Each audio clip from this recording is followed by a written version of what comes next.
Shalom. Halo. Baik Bapak Ibu, saudara yang dikasihi Tuhan. Hari ini kita bersyukur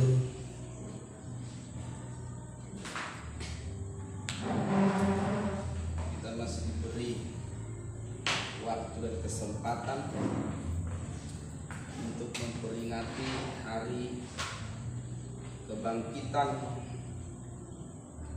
Tuhan Yesus Kristus yang kita sebut dengan Paskah. Saudaraku, Paskah itu sebenarnya bukan baru muncul di perjanjian baru. Paskah yang pertama itu muncul di perjanjian lama. Jadi Paskah hari ini adalah tipologi, ya. Paskah perjanjian lama itu adalah tipologi dari karya Tuhan Yesus Kristus, kemenangan dan kebangkitannya mengalahkan maut. Paskah yang pertama dilakukan oleh orang Israel itu adalah pada saat peristiwa di mana? Ada yang ingat nggak? Waktu Tuhan menurunkan tulah yang keberapa di Mesir? Anak sulung mati, semua anak sulung mati itu udah keberapa?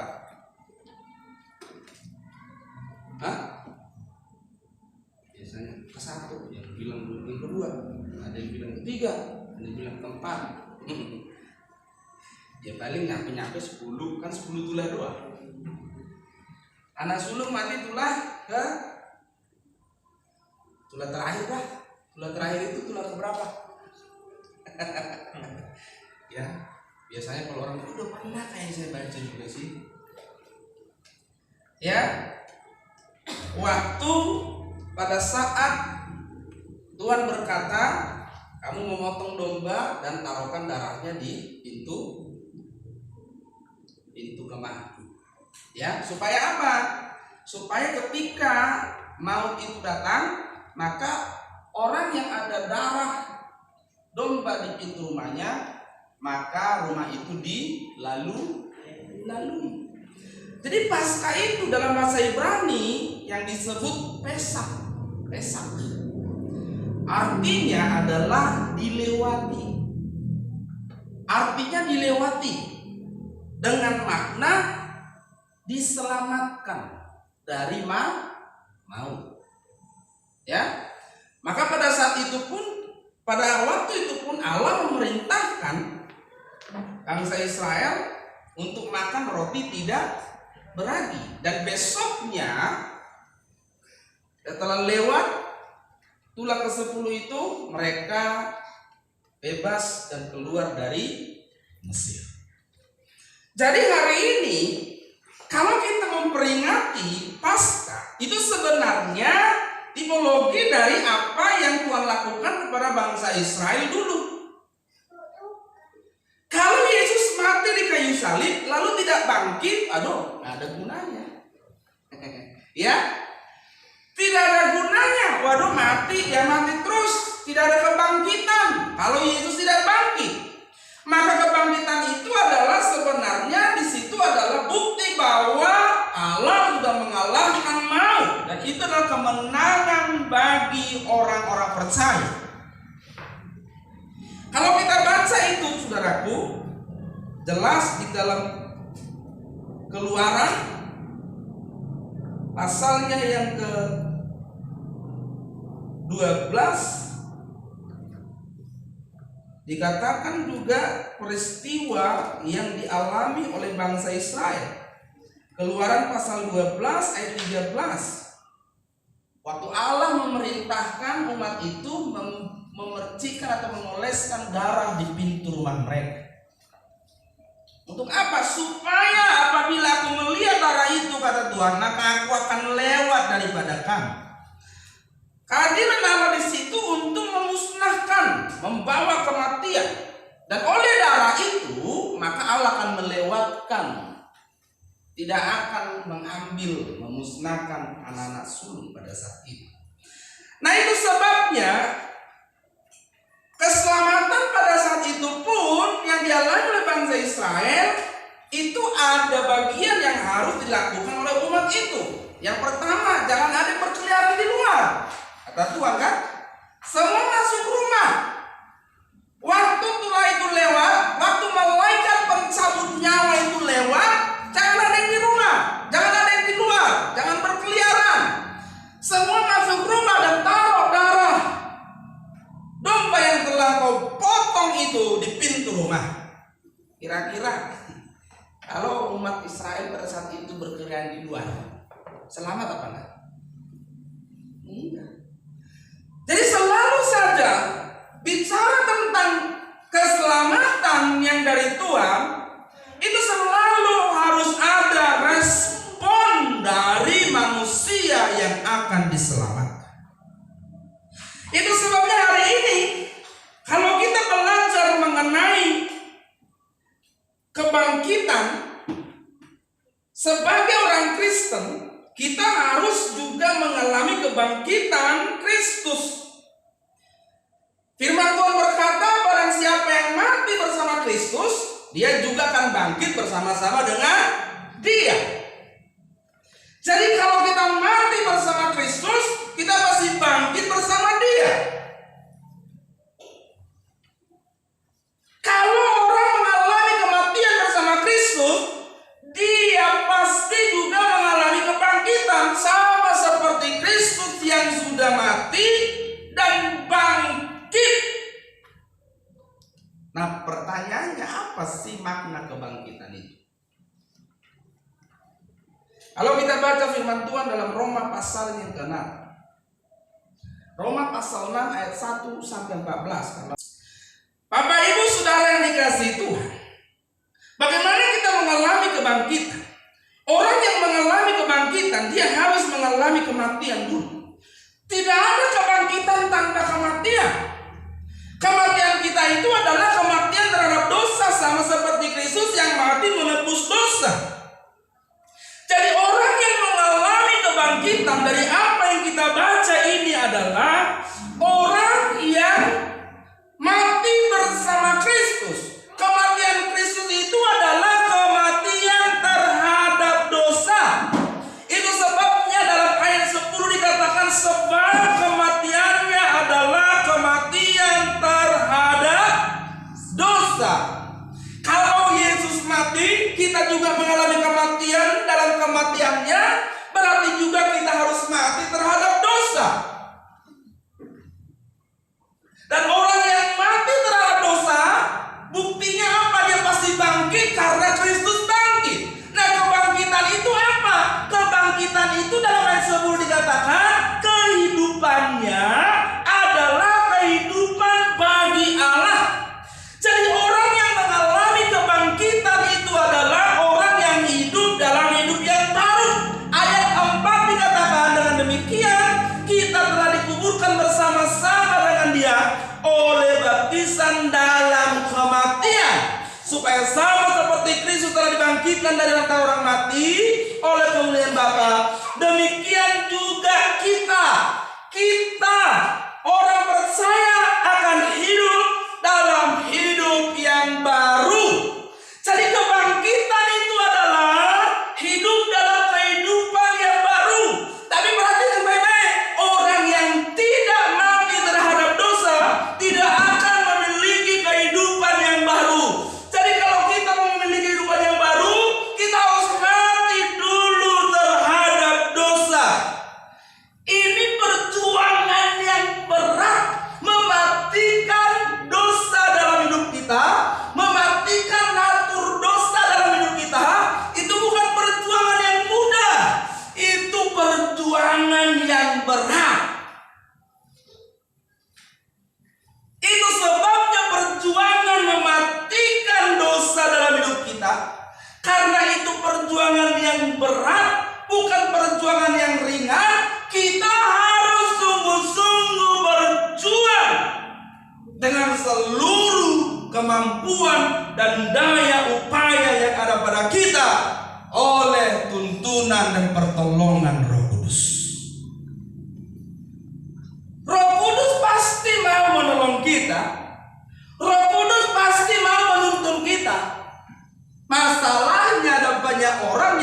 mau dituntun oleh Roh Kudus. Seringkali kita ingin mencari solusi jalan keluar yang kita anggap benar. Firman Tuhan berkata, pencobaan-pencobaan yang kamu alami adalah pencobaan biasa yang tidak melebihi kekuatan manusia. Karena ketika kamu dicobai, Allah setia dan adil yang akan menolongmu, memberikan kepadamu jalan keluar. Allah lah yang memberi jalan keluar, tapi waktu Allah memberi jalan keluar, waktu Allah memberi bimbingan, waktu Allah memberi nasihat, apakah kita suka, apakah kita mau untuk memakai jalan keluar yang dari Allah? Seringkali jalan keluar dari Allah itu tidak masuk akal, tidak seperti yang kita mau, tidak seperti yang kita inginkan. Memang begitulah ciri-ciri kehendak Allah. Kehendak Allah itu ciri-cirinya bertentangan dengan kehendak kita. Karena tidak cocok, aku pakai solusiku. Padahal solusi yang dari Allah lah yang harus kita jalankan. Sama seperti Kristus telah dibangkitkan dari antara orang mati oleh kemuliaan Bapa, demikian juga kita akan hidup dalam hidup yang baru. Jadi makna kebangkitan itu adalah bagi kita sama seperti Kristus yang bangkit. Bagi kita itu adalah lambang simbol kehidupan yang baru. Hidup yang baru itu apa? Firman Tuhan berkata dalam 2 Korintus 5 ayat 17. Jadi siapa yang ada dalam Kristus? 2 Korintus 5 ayat 17. Jadi siapa yang ada dalam Kristus? Ia adalah ciptaan baru. Bukan tambalan. Saudara pernah lihat baju ditambal? Saya punya beberapa baju ditambal. Dulu saya pernah punya celana itu, saya suka saudara. Saya suka celana itu, celananya keren. Waktu saya dulu masih kurus, keren. Karena kotor saya taruh keranjang digigit tikus. Saking sayangnya saya sama celana saya tambal-tambal juga. Aduh, udah celana cuma 2, 1 digigit tikus. Ditambal. Waktu ditambal saudaraku, keindahannya itu dia tidak memancarkan lain keindahan. Hanya karena saya suka, akhirnya saya tidak pakai lagi untuk acara-acara yang tertentu dong, yang khusus. Cuma saya pikir sayang masih bisa dipakai ke rumah tetangga. Iya kan? Iya enggak? Jadi hidup yang ditambal gak bisa masuk kerajaan surga. Harus new life. Ya. Hidup yang baru, benar-benar baru. Yang lama jadi ini pergantian natur, pergantian hidup. Nah banyak orang berpikir begini, Yesus sudah mati, aku mengakui kematiannya dan aku menerima kematiannya dan aku mengakui dia Tuhan. Lalu dia merasa dia sudah mati bersama Kristus, dan waktu dia ikut memperingati Paskah, memperingati kebangkitan, dia merasa juga sudah bangkit. Tidak, kebangkitan hidup di dalam Kristus diwarnai, ditandai dengan kehidupan yang baru, perjuangan meninggalkan yang lama berlalu, yang baru datang. Kalau yang lama masih ada di sini belum berlalu, yang baru belum muncul. Maka bagaimana supaya hidup yang baru datang? Yang lama harus berlalu. Nggak bisa orang masih hidup lama lalu yang baru datang. Bagaimana supaya yang baru datang? Yang lama harus dibuang. Amin. Amin. Iya. Jadi hidup kita itu nggak tambalan. Coba bayangin hidup saudara kalau penuh dengan tambalan. Bocor dikit ditambal, bocor ditambal. Enggak, baru.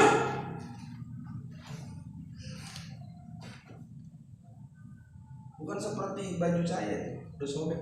Saya suka kalau pakai baju itu sobek itu saya senang, masih aja pakai. Makanya beberapa baju saya disobekin orang. Bagi saya pakai disobekin. Tapi puji Tuhan saya bisa sobek diganti. Itu namanya bertanggung jawab. Kalau habis disobekin nggak ganti, saya mau pakai baju apa? Ya.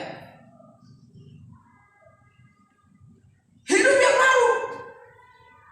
Jadi orang yang mengalami kebangkitan dalam Tuhan, dia memiliki kehidupan yang baru. Hari ini kita belum benar-benar baru. Jangan menganggap kita sudah benar-benar baru. Belum, itu perjuangan kita.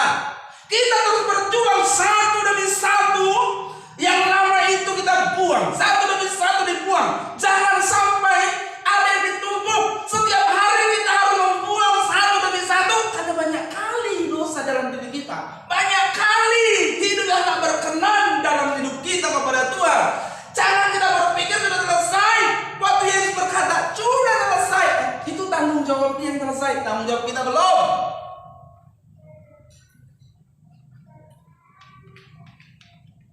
Orang yang mati bersama Kristus pasti bangkit juga bersama Kristus. Artinya apa? Kalau kebangkitan Yesus itu adalah kehidupan bagi Allah, maka kita juga yang mengalaminya. Orang yang mengalami memaknai kebangkitan Yesus harus juga memaknai bahwa setelah dia mengalami kematiannya, dia berjuang untuk hidup bagi Allah. Hidup bangkit bersama Kristus adalah melepaskan hidup yang lama dan hidup dalam kehidupan yang baru. Amin. Makanya kalau kita memperingati Jumat Agung, saudaraku, dulu saya mungkin untuk orang-orang tertentu ya, orang-orang yang masih lihat video The Passion of Christ itu, dia mungkin tersentuh, aduh Tuhan, sedih banget ya, begitu banget pengorbanan. Tapi cuma di situ toh. Nah sekarang kita nggak mau begitu, saudara. Jangan lagi kita meratapi Yesus yang disalib 2000 tahun lebih yang lalu. Bukan itu lagi yang kita ratapi. Waduh, waktu dicambuk, disiksa, ditombak, berdarah-darah, tubuhnya hancur. Aduh, kasihan banget ya. Justru dia pada saat mengalami itu, dia kasihan melihat kita. Nah, respon terbaik terhadap apa yang Yesus lakukan, terhadap korban Tuhan Yesus adalah kehidupan kita periksa setiap saat. Apakah kita semakin berkenan kepada Tuhan? Apakah kita semakin seperti Dia? Itu respon terbaik. Kita tidak cukup pada bersedih dan bersedih lalu merasa kasihan, berbelas kasihan kepada Allah. Allah tidak butuh belas kasihan kita. Yesus tidak butuh belas kasihan kita. Yang Dia mau adalah waktu kita melihat begitu besar pengorbanannya, kita meratapi hidup kita. Gara-gara saya Dia begitu, gara-gara dosa saya Dia begitu. Hidup saya harus berubah. Itu sebabnya momen kematian dan kebangkitan ini kita mau arahkan mengoreksi diri kita. Amin. Jangan tidak berubah hari demi hari. Harus ada pertumbuhan dan perkembangan. Kalau dulu pelit nggak apa-apa, tapi sekarang jangan lagi. Amin. Kalau dulu galak nggak apa-apa, tapi sekarang jangan lagi. Kalau dulu songong nggak apa-apa, hidup yang lama, sekarang jangan lagi.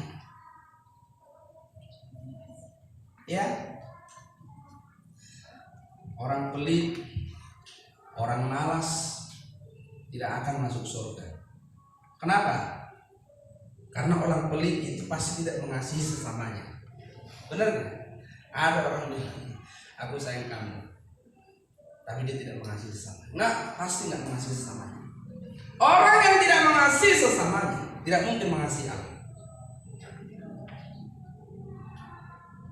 Orang malas tidak mungkin masuk surga, tidak bertanggung jawab.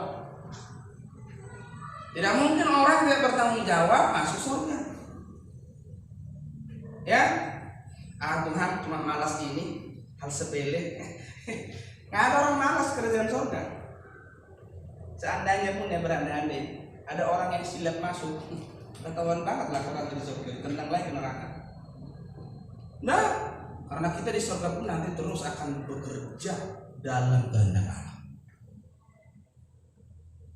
Apa itu dulu bisa bayangkan ya? Sebenarnya dunia ini dulu menjadi surga bagi kita sebelum terkutuk. Allah bilang kepada Adam, beranak cucu dan bertambah banyaklah, kuasailah bumi dan taklukkan. Tapi anehnya saudaraku, justru Adam beranak cucu setelah jatuh dalam dosa. Sebelum jatuh dalam dosa belum beranak cucu. Tapi setelah jatuh dalam dosa beranak cucu. Kenapa? Karena memang Adam itu dicipta belum sempurna, diproyeksikan sempurna, masih hanya memiliki gambar.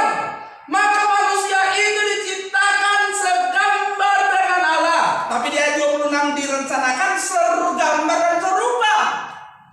Artinya manusia itu belum memperoleh keturunan karena belum mencapai rupa Allah, belum mencapai kesempurnaan dalam perjuangannya. Karena manusia itu harus mencapai kesempurnaannya dulu dalam perjuangannya, lalu dia berketurunan, lalu keturunannya akan memiliki gambarnya. Maka waktu Adam dalam dosa, keturunannya tidak lagi segambar dengan Allah, tapi segambar dengan manusia itu, kata kita. Lalu kenapa setelah Adam dalam dosa harus berketurunan? Karena Kejadian 3:15, dari keturunannya harus lahir penebus dosa untuk dosa yang dibuat oleh mereka. Jadi harus berketurunan kan? Makanya mandat budaya yang Allah katakan di Taman Eden salah satu berketurunan.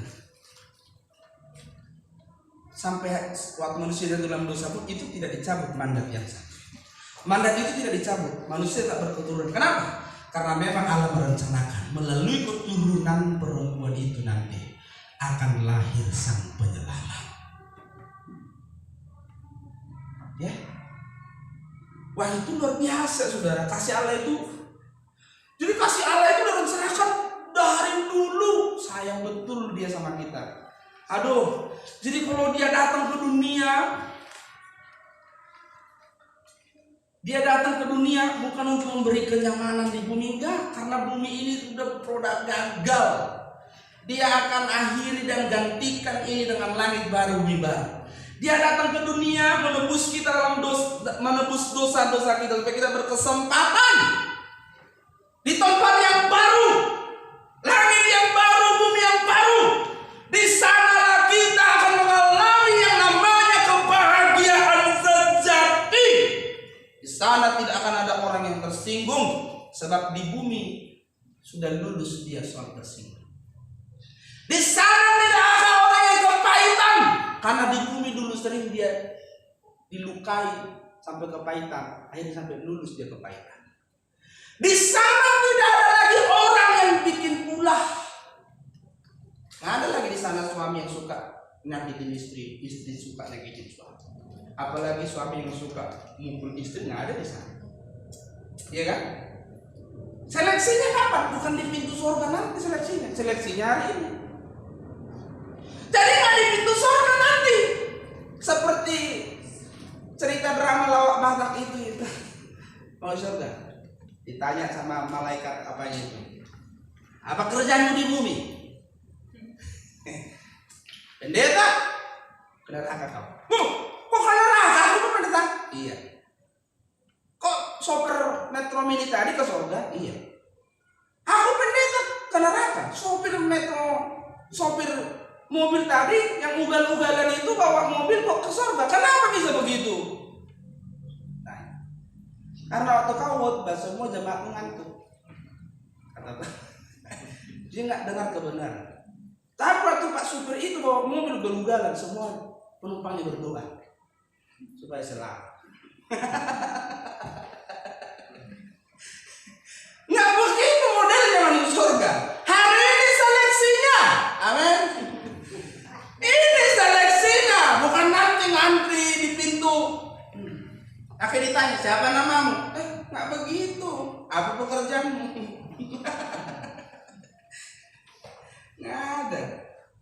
itu trio rohani Pak di bumi. Oh iya, lagu mesti enak, tapi malaikat dengarnya itu nggak enak. Kenapa? Hatimu tuh nggak enak. Seleksinya sekarang ini seleksinya ketat. Kita ini hari-hari menghayati nggak sih? Hidup kita ini seleksinya ketat. Aduh, hari-hari persoalan. Apa aja persoalan. Jangan bilang begini, kalau duitku banyak persoalanku pasti nggak ada. Tanya yang punya duit. Dulu juga dia ngomong begitu. Bener nggak? Dulu waktu dia belum punya rumah, masuk punya kontrakan petak-petak. Aduh, kalau aku punya rumah kayaknya tidurnya enak, bisa guling sana, guling sini. Ini kalau dipetakan begini, guling sedikit, belum guling aja udah mentok. Iya kan? Udah punya rumah kurang lebar. Gimana nggak kurang lebar? Udah latihan karate, kan? Kalau latihan karate harus. Wah, kurang juga. Bagian juga, enggak juga, masalah ada juga. Jadi jangan pikir masalahnya sebenarnya masalah itu sepele Pak. Apa masalahmu? Nggak punya duit, masalahmu bukan itu. Sebenarnya masalah itu ada, aduh, ini sebenarnya masalahmu satu-satunya katanya. Apa itu masalahmu satu-satunya? Istri pula masalahmu satu-satunya. Yang benar. Kalau ditanya istrimu, dia bilang juga suamiku lah masalahku satu-satu. Kan Pak Pendeta bingung gitu. Iya kan? Istri bilang suamiku masalahku, suami bilang istri. Pasti masalah orang berdua ini dirinya sendiri. Enggak lain, saudara. Tidak lain. Makanya kita harus mengenai kebangkitan itu adanya kehidupan pola hidup karakter yang lama yang dibuang dan mengenakan hidupnya Yesus. Rupanya kita tahu bahwa masalah utama manusia bukan di luar dirinya, tapi ada dalam dirinya. Karena orang sudah baik pun ada masalahnya. Coba, kau terlalu baik, kau cocok kau kerja di sini. Loh, kok kenapa orang baik nggak cocok kerja di sini? Kalau orang baik kerja di sini nggak dapat orderan. Terus maksudnya apa? Harus pintar ngomong, pintar nipu.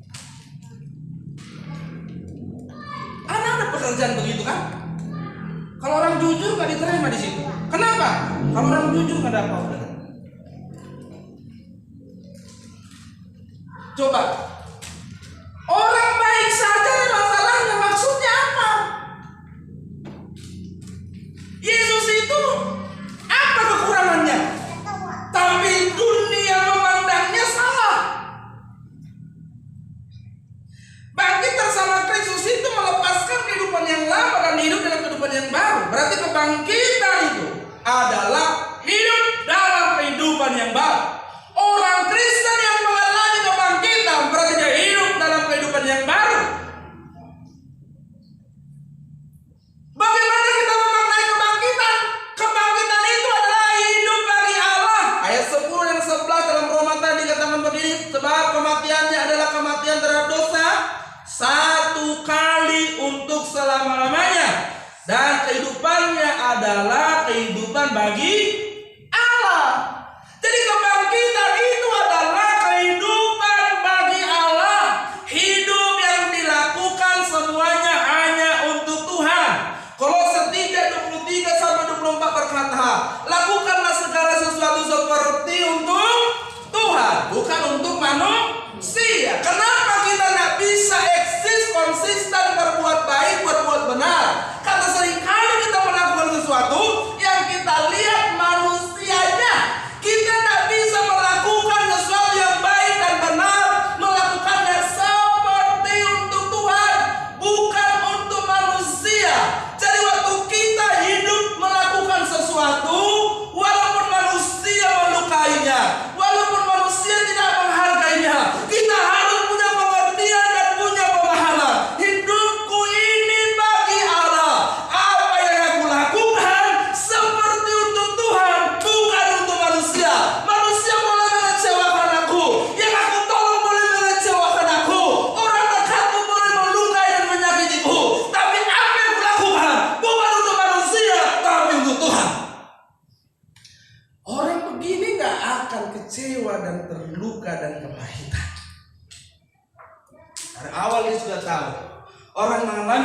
dilakukan?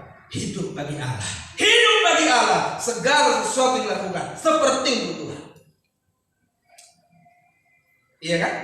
Jadi kalau orang mengecewakan kita dan kita masih dituntut meminta Tuhan untuk melakukan kebaikan-kebaikan baginya, lakukan. Jangan lihat dirinya. Lihatlah, ini adalah pengabdian saya kepada Allah. Kira-kira susah nggak melayani orang yang menjengkelkan kita itu? Aduh, berat, nggak ringan,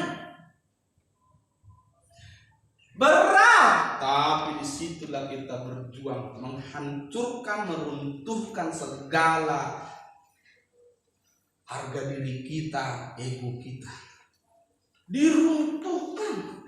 Bapak Ibu saudara pikir yang dilayani Tuhan Yesus itu siapa sih? Dia mati untuk siapa? Untuk orang-orang yang menikamnya, untuk orang-orang menyalibkannya. Makanya dia bilang, ampuni mereka Bapa. Karakter yang luar biasa inilah yang harus diperjuangkan sampai dimiliki oleh orang percaya. Kau harus bisa berkata kepada orang menyakiti, melukai, merugikanmu, ampuni dia Bapa. Saya juga mau dia selamat. Dan waktu Yesus bicara begitu, dia tulus, tanpa ada kebencian, tanpa ada kepahitan dari hidup.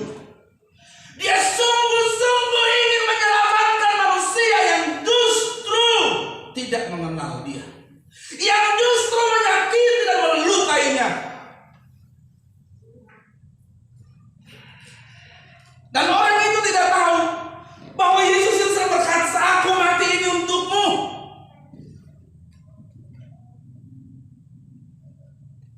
Kamu sebenarnya membutuhkan, bukan aku. Dan apa yang kulakukan itu. Jadi kenapa orang sering sekali larut dalam kekecewaan, saudara? Karena dia tidak bisa melakukan sesuatu untuk Tuhan. Jangan meminta penghargaan dari manusia. Kalau kamu dihargai manusia, puji Tuhan. Tidak dihargai juga tidak apa-apa. Jangan menuntut dihargai dan dihormati oleh siapapun. Yang bikin orang kecewa itu begini loh. Saya kasih contoh. Ya. Kalau saudara menolong orang, taruhlah dia, saudara kasih dia handphone. Karena dia tidak punya handphone, saudara kasih handphone. Waktu saudara menolong orang itu, akan terlihat dari responmu. Ya, apakah yang kau lakukan itu untuk Tuhan atau untuk dia? Waktu kita menolong orang, apa yang kita harapkan dari dia? Waktu saya menolong orang, waktu kita menolong orang, kita berharap dia baik sama kita. Benar kan? Benar kan? Waktu dia tidak baik, apa yang kita katakan? Gak tahu diri. Udah ditolong, dia nggak tahu ya. Dia itu kemarin nggak punya handphone, saya kasih handphone. Sudah saya kasih handphone, dia begitu sama saya. Kecewa saya sama dia. Udahlah, cukup lah sampai di sini, sampai sekarang, sampai hari ini. Mau ketemu, nggak ketemu, terserah. Mau ngomong, nggak ngomong, terserah. Kenapa? Awalnya karena kasih handphone, tolong orang. Waktu yang kau tolong tidak seperti yang kau harapkan. Lalu kau kecewa. Kau lakukan nolong orang itu untuk siapa? Untuk dirimu atau untuk Tuhan? Kalau kamu melakukan sesuatu karena Tuhan, kamu tidak akan persoalkan respon orang itu. Kamu justru akan terbeban dengan sikap karakter yang nggak benar. Karena dia tidak bisa menghargai orang. Tapi jangan itu jadi ukuranmu. Ukuranmu haruslah Tuhan. Kau boleh tidak menghargaiku, kau boleh tidak melihat apa yang kulakukan bagimu, tapi aku lakukan itu bukan untukmu. Aku melakukannya untuk Tuhan, bukan untuk manusia. Kau tidak akan kecewa menolong orang walaupun kau tidak dihargai. Kau tidak akan kecewa melakukan apapun walaupun kamu belum melihat tidak ada orang yang mendukung apa yang kau kerjakan. Kenapa? Ini untuk Tuhan, bukan untuk Tuhan. Saya ini melayani istri, melayani suami bukan karena lihat istri suami, karena Tuhan.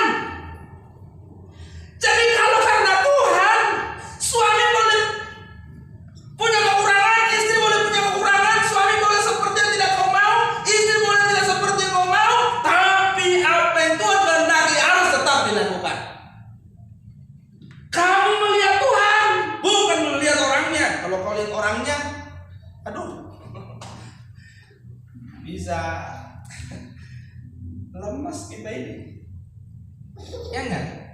Kita bisa bilang begini, aduh model begini. Aduh model begini.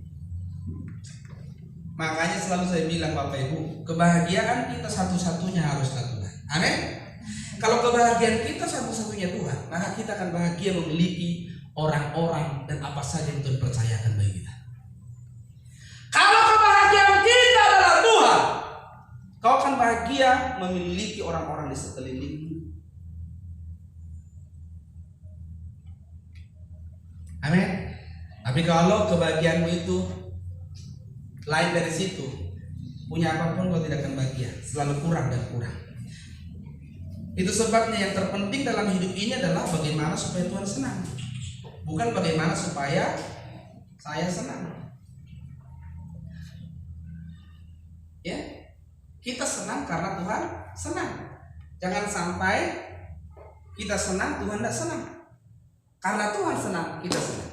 Dulu saya ingat ada satu lagu yang berkata, dulu ada lagunya, senang selalu senang, oh senang selalu senang, gitu.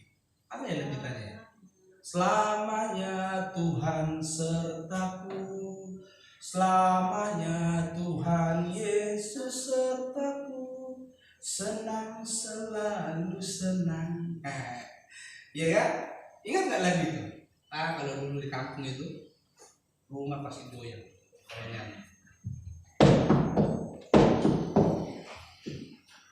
Senang selalu senang karena Tuhan selalu menyertai. Ya.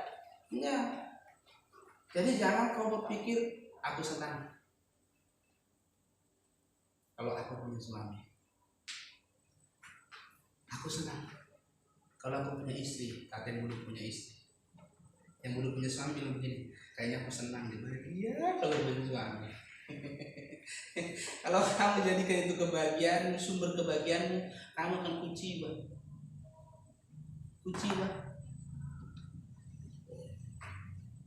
Ya, jadi kalau ada orang menikah, ucapan papan selamatnya itu harus bilang selamat dan berbahagia karena Tuhan. Ya, kadang-kadang saudaraku habis nikah malamnya itu gak bahagia, apalagi lebih banyak pengeluaran daripada pemasukan. Iya enggak? Wah, dulu kami waktu nikah habis acara langsung tidur kan, nggak ada yang begitu. Mama saya bilang begini, kita tidur, tak ada itu menghitung. Kita tidur, besoknya pagi-pagi nyantai kita ngobrol-ngobrol. Baru ngobrol-ngobrol, santai, ya kan? Wah, kalau nggak tahu deh, kalau banyak orang nggak, pokoknya jangan tidur dulu. Lalu dilihat,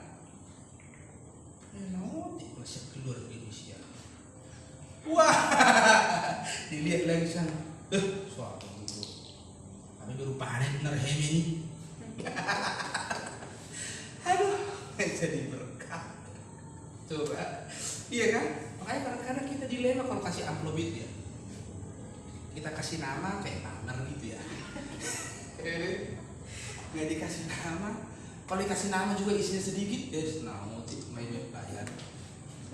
Sikil ini. Iya enggak? Aduh. Makanya sih harusnya kalau kasih amplop itu bikin kantong persembahan aja ya. Jadi nggak ketahuan. Siapa yang mau memberkati taruh di kotak. Begitu dibuka amplop agak tebal, emang baiknya ini. Padahal dia nggak tahu yang baik ini amplopnya tebal satu ikat itu, uangnya miliar-miliar, cuma dikasih 1 juta, uangnya 2 miliar, iya kan? Tadi yang ngasih 10.000 itu uangnya cuma 100.000 loh, kasih 10.000. Sebenarnya lebih banyak yang mana sih? Iya kan? Kalau ditanya yang punya pesta, lebih banyak 1 juta. Tapi kalau ditanya Tuhan Yesus, banyak yang mana Tuhan Yesus? Yang 10.000. Karena 10.000 memberi dari kekurangannya, yang 1 juta memberi dari kelebihannya. Gitu?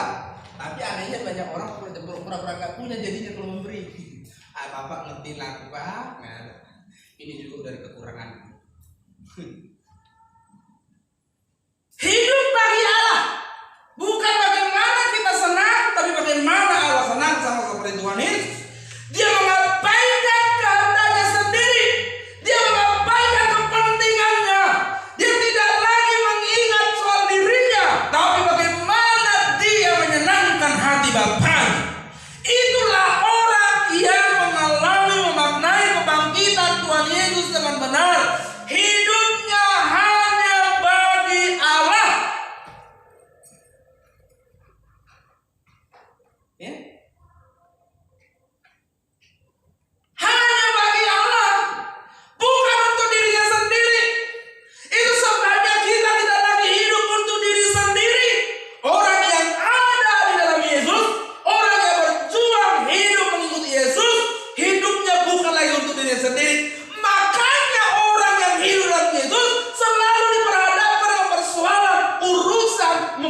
Jadi kalau kita nggak bahagia tidak apa-apa Bapak Ibu. Iya toh? Tidak bahagia secara jasmani maksudnya. Tapi kita bisa memiliki damai sejahtera yang melampaui segala akal, kata firman Tuhan. Jadi saudara, orang yang hidup bagi Allah itu menjadi hamba kebenaran. Tidak lagi menjadi hamba dosa, tapi harus mengalahkan dosa. Hamba dosa itu berarti dikuasai dosa, tunduk kepada dosa, terikat kepada dosa. Tetapi setiap hari kita justru satu demi satu ikatan-ikatan itu kita lepaskan. Perjuangan kita melepaskan ikatan itu satu demi satu setiap saat, setiap hari. Jadi kita itu tidak boleh lagi menjadi hamba dosa. Ayat yang kedua, ayat kelima dikatakan bagi sebab jika kita telah menjadi satu dengan api yang menjadi sama kematiannya, kita juga akan menjadi satu dengan api yang menjadi sama kebangkitannya. Karena kita tahu bahwa manusia lama kita telah turun disalibkan supaya dosa kita hilang kuasanya, agar jangan kita menghambakan diri lagi kepada dosa. Orang yang berjuang menghayati kebangkitan Yesus, dia berjuang untuk lepas dari segala keterikatan dosa. Jadi perjuangan kita hari-hari hidup bagaimana satu demi satu ikatan yang lama ini lepas. Dan kita harus terus bertumbuh, berkembang. Itu sebabnya dalam Yohanes 8 dikatakan itu, kamu akan mengetahui kebenaran dan kebenaran itu akan memerdekakan kamu. Kebenaran itu akan memerdekakan kamu dan kamu akan tahu kebenaran kalau kamu tinggal tetap dalam firman-Ku. Makanya orang yang suka keluar masuk dalam firman, keluar masuk akan kebenaran, dia tidak akan tahu kebenaran yang sebenar. Kebenaranlah yang akan memerdekakan. Firman Tuhan itulah kebenaran dan itulah yang akan memerdekakan.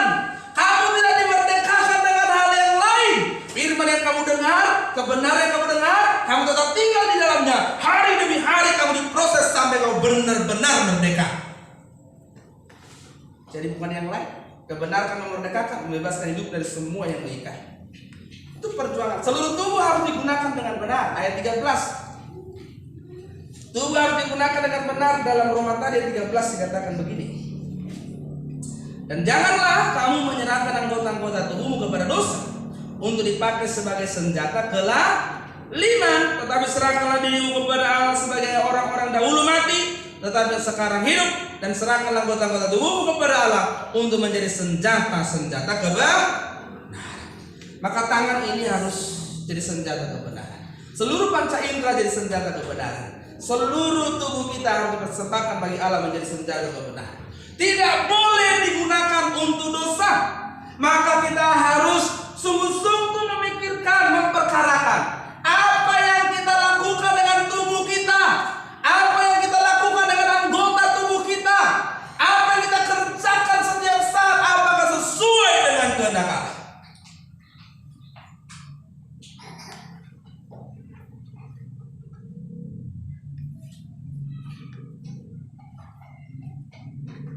Anggota tubuhmu jangan dipakai untuk melakukan dosa.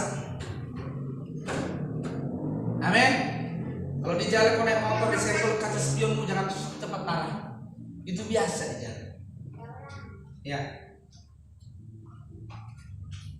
Kalau kakimu keinjak lagi di keramaian, jangan langsung marah, jangan bilang matamu di mana. Justru kau yang nggak tahu, nggak lihat matanya ada di kepalanya. Matamu taruh di mana? Ini kata saya. Iya kan? Kadang-kadang kalau orang anak nyenggol apa, bisa dengan bahasa yang bagus. Dia numpain apa, jangan bilang mata di mana. Lebih bodoh kita. Masa kita nggak lihat matanya di mana? Kalau dia jawab mata saya ini, bukan itu maksud saya. Terus maksudnya apa, Pak? Jangan. Gunakan anggota tubuhmu dengan benar. Anggota tubuhmu harus dipakai untuk melakukan yang benar. Hidup kita harus dipakai untuk menyenangkan Tuhan dengan melakukan yang benar.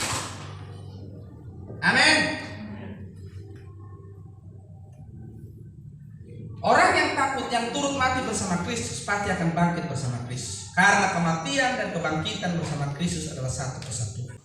Jadi kebangkitan itu sama dengan kehidupan yang baru dalam Kristus. Kita hidup di bawah kasih karunia, bukan lagi hukum Taurat, kata ayat 14 tadi. Maksudnya apa? Satu-satunya standar kita adalah memahami kehendak Allah dan hidup dalam kehendak. Hidup yang baru itu hidup yang berubah. Yang lama sudah berlalu, yang baru sudah datang.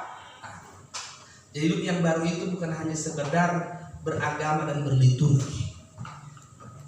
Jadi kalau hidup kita belum berubah, berarti kita belum mengalami kematian dan kebangkitan bersama Kristus. Mati dulu baru bangun. Ada orang, aku udah bangkit Pak. Matinya kapan? Mati dulu sih, belum mati sih Pak. Habisnya mati-mati Pak. Terus, ya aku pilih bangkitnya aja daripada nggak bangkit Pak.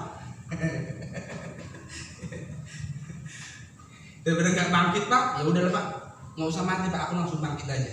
Kan seringkali orang begitu, lompat-lompat kayak kata.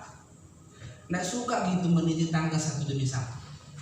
Waktu dia lihat tangga ada 20, dia langsung mikir, enak kali ya dia ke sana, nggak perlu nginjek 1, 2, 3, 4, 5, langsung di tangga 20 aja gimana ya? Wah, dia langsung pakai tali. Dia nggak tahu setiap tangga ada proses pendewasaan yang harus dialami.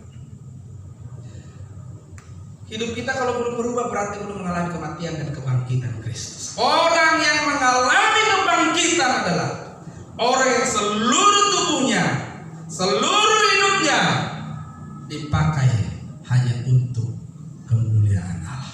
Amin. Kita berikan tepuk tangan. Tuhan memberkati. Mari kita datang.